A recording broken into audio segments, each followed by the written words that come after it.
সুপ্রিয় শিক্ষার্থী বন্ধুরা, আসসালামু আলাইকুম। আশা করছি তোমরা সবাই ভালো আছো। আমরা আজকে সেন্টেন্সের যে দ্বিতীয় পর্বটি আছে তা নিয়ে আলোচনা করব। আমাদের আজকের আলোচ্য বিষয় হচ্ছে সেন্টেন্স। গঠনভেদে সেন্টেন্স তিন প্রকার, যথা simple sentence, compound sentence, complex sentence. Simple sentence বা সরল বাক্য, যেই সেন্টেন্স এ একটিমাত্র সাবজেক্ট এবং একটিমাত্র ফিনিট ভার্ব বা সমাপিকা ক্রিয়া থাকে তাকে সিম্পল সেন্টেন্স বলে। যেমন I play football, he reads a book. এই সেন্টেন্সটিতে প্লে, আই হচ্ছে একটি সাবজেক্ট এবং প্লে হচ্ছে একটি ফিনিট ভার্ব, এবং দ্বিতীয় সেন্টেন্সটিতে হি হচ্ছে একটি সাবজেক্ট এবং রিড হচ্ছে একটি ফিনিট ভার্ব। তাই এই দুটি sentence simple sentence.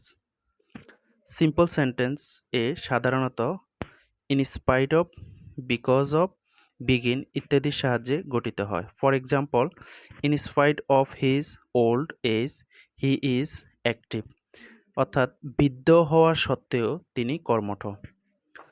Compound sentence বা যৌগিক বাক্য, যেই সেন্টেন্সে দুই বা ততোধিক প্রিন্সিপাল ক্লোজ থাকে এবং এগুলো and, because, but, or, yet ইত্যাদি কনজাংশন দ্বারা যুক্ত থাকে তাকে কম্পাউন্ড সেন্টেন্স বলে।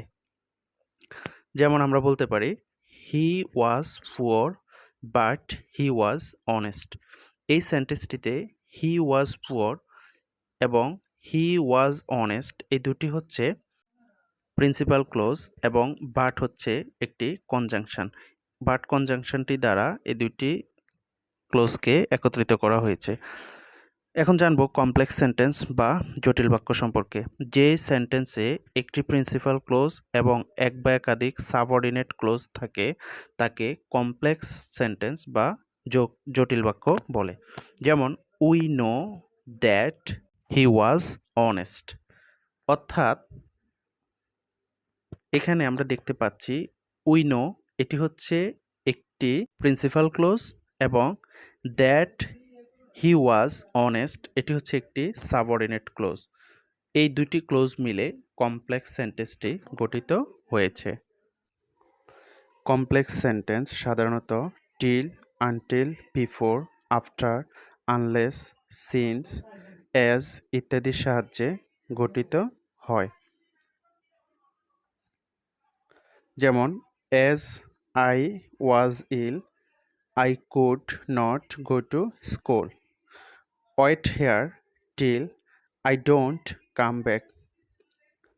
Though he was with me, I was unsuccessful. সুপ্রিয় শিক্ষার্থীরা, আশা করছি আজকের এই আলোচনা থেকে তোমরা উপকৃত হবে। এতক্ষণ সাথে থাকার জন্য সবাইকে অসংখ্য ধন্যবাদ। পরবর্তী ভিডিওতে আবার দেখা হবে সেই প্রত্যাশা রেখে আজকের মতো এখানে বিদায় নিচ্ছি। আল্লাহ হাফেজ।